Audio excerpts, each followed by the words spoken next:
કોમ ઊંચા તને શું લાગે કોમ મારા ઊંચા અહીંથી મારી મહિલા છે મહિલો પડોશીઓ પીરકીઓ મારા આચીઓ એ તો મને એ મારા આચ્યાન તું કાબુમાં રાખે એ મને નવો લાગે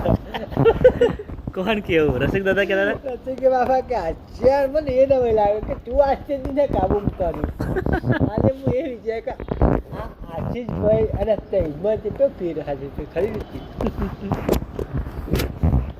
તો કે યાર આશીષભાઈ ના પણ તમે મને એટલું ખબર કે આખું ગમ કે હ કે આચીઓ એકલી હાથમાં આવે ના આવે અને કદી ના આવે કાબુમાં આવે ના જ આવે અને કાચીઓ કદી કાબુમાં ના આવે આ તમે એ વિચારો કેવો સમય હા આશીષ બહુ દિવસ આશીષ હવા બે હાય ના રસિક દાદુ હાથું કઈ જે કહીએ ભલે તમે કયો કદાચ